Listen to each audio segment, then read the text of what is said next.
Bob Dylan, né le 24 mai 1941 à Duluth, Minnesota, sous le nom de naissance Robert Allen Zimmerman, est l'un des artistes les plus influents de l'histoire de la musique mondiale. Avec plus de 6 décennies de dévouement, il n'était pas seulement un chanteur et auteur-compositeur, mais aussi un poète, un peintre et un écrivain qui a remodelé la façon dont le monde percevait la musique folk, le rock et la culture populaire. La vie de Dylan a été un voyage coloré, ponctué de moments de gloire éblouissantes et de douleurs profondes, depuis ses premières années dans le Midwest américain jusqu'à son statut d'icône mondiale. Vous trouverez ci-dessous un essai long et détaillé sur la vie de Bob Dylan, structuré de manière à attirer l'attention sur ses chagrins, ses succès, ses échecs, ses amours et son héritage. La plus grande tristesse dans la vie de Bob Dylan, comme il l'a laissé entendre dans des chansons et des interviews, est peut-être le sentiment de solitude et d'incompréhension, à la fois dans sa vie personnelle et en tant qu'artiste. Né dans une famille juive ukrainienne à Duluth, dans le Minnesota, Dylan a grandi à Hibbing, une ville minière de minerais de fer isolée où il avait le sentiment de ne pas appartenir. Son enfance a été marquée par l'isolement, car il était fréquemment taquiné par ses pairs en raison de son héritage juif et de ses goûts musicaux différents. Malgré son statut d'icône mondiale ultérieure, Dylan s'est toujours senti comme un étranger, comme s'il n'avait jamais vraiment trouvé sa place dans aucune communauté, de la scène folk de Greenwich Village à la scène rock d'Hollywood. Dans ses mémoires chroniques, volume 1, 2004, il écrit « Je me suis toujours senti marginalisé, même au milieu d'une foule. Personne ne me comprenait vraiment, et parfois, je ne me comprenais pas moi-même. Cette tristesse fut encore aggravée par la pression exercée par le public et les médias, qui attendirent de lui qu'il soit la voix d'une génération dans les années 1960.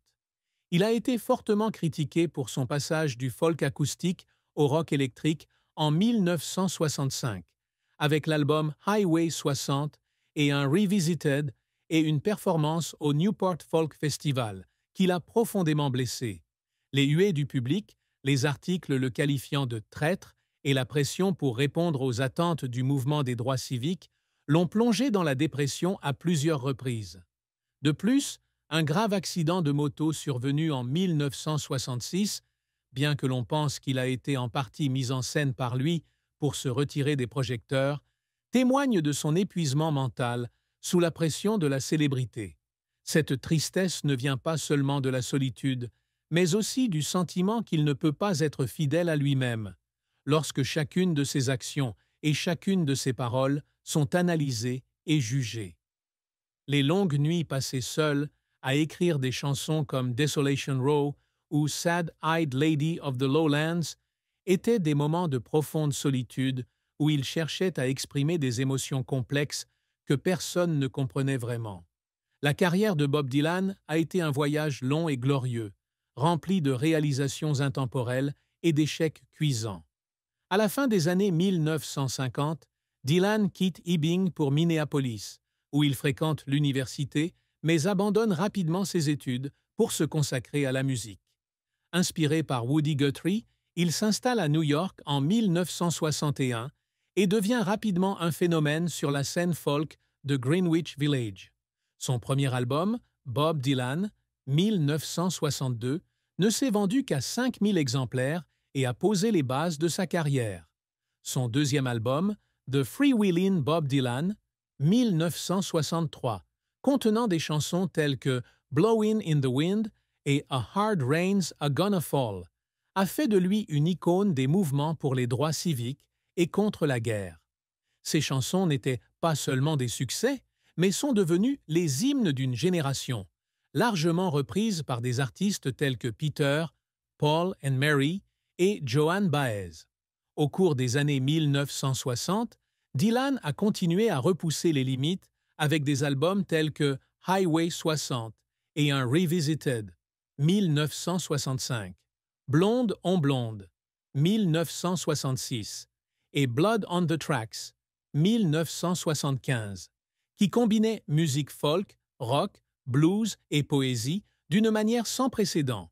Il a sorti plus de 40 albums studio, vendu plus de 125 millions de disques et remporté 10 Grammy Awards, un Oscar pour la chanson Things Have Changed 2000 et le prix Nobel de littérature 2016, devenant ainsi le premier artiste à être honoré pour ses expressions poétiques au sein de la tradition de la chanson américaine.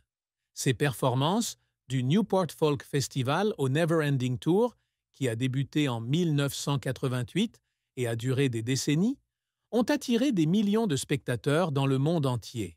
Cependant, la carrière de Dylan n'a pas toujours été de tout repos. L'un de ses plus grands échecs fut celui des années 1980, lorsqu'il fut critiqué pour des albums tels que Shot of Love, 1981, et Knocked Out Loaded, 1986, considéré comme manquant d'imagination et ne répondant pas aux attentes. Cette période, souvent appelée la période chrétienne de Dylan après sa conversion et la sortie d'albums religieux tels que Slow Train Coming, 1979, fut controversée et lui coûta une partie de son public. Les critiques selon lesquelles il était passé son apogée l'ont amené à remettre en question sa valeur artistique à de nombreuses reprises, et il a admis un jour dans une interview avec Rolling Stone qu'il y avait des périodes où il se sentait complètement perdu. Un autre échec fut la déception des efforts cinématographiques, comme Reynaldo et Clara, 1978, un film de 4 heures qui fut mal accueilli par la critique et fut un échec commercial.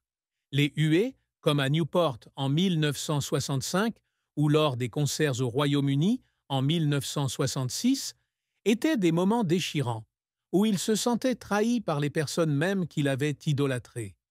Les efforts déployés pour soutenir sa carrière, depuis l'apprentissage de nouveaux instruments comme l'harmonica et la guitare électrique, jusqu'à l'écriture de centaines de chansons alors qu'il était en mauvaise santé, l'ont fait pleurer à de nombreuses reprises. L'accident de moto de 1966, bien que quelque peu exagéré, était le résultat de l'épuisement dû à des années de tournées incessantes, et il a un jour partagé qu'il y avait des nuits où il était assis dans le noir, se demandant s'il pourrait continuer. Son retour en force à la fin des années 1990, avec des albums tels que Time Out of Mind, 1997, et Modern Times, 1606, témoigne de sa résilience, mais est aussi le résultat d'années de lutte avec lui-même et le monde qui l'entoure. La fin de vie de Bob Dylan fut tristement marquée par sa santé déclinante et ses inquiétudes concernant le vieillissement dans ces dernières années. À 83 ans, Dylan continue sa tournée Never Ending Tour, mais il est confronté à des problèmes de santé, notamment des douleurs articulaires et une voix déclinante. Lors d'une représentation à Londres en 2019, sa voix a été qualifiée par le public de « difficile à entendre », ce qui l'a blessé, même s'il ne l'a jamais admis publiquement. Dans une rare interview accordée au New York Times en 2020, il a déclaré « Je n'ai pas peur de la mort, mais j'ai peur de ne pas avoir assez de force pour chanter ce que je veux dire. » Le sentiment que le corps ne peut plus suivre le rythme du cœur de l'artiste est une profonde tristesse, surtout pour quelqu'un qui a vécu toute sa vie sur scène. De plus, le fait d'être témoin du décès d'amis proches comme Leonard Cohen, Tom Petty et George Harrison a ajouté au sentiment de solitude et de regret. Le moment où il a annoncé qu'il réduirait la fréquence de ses performances en 2022, invoquant son désir de se concentrer sur la peinture et l'écriture de livres, a été une triste fin, marquant la fin d'une période brillante de sa carrière. Bien qu'il continue d'écrire, comme avec son album Rough and Rowdy Ways, 2020, Dylan ne peut s'empêcher de penser que son apogée est terminé et que le monde de la musique passe aux nouvelles générations. L'amour et le mariage de Bob Dylan sont un chapitre tumultueux, avec des moments de bonheur mêlés à une profonde tristesse. Son premier mariage avec Sarah Lowndes, qui a débuté en 1965, a été l'une des périodes les plus importantes de sa vie.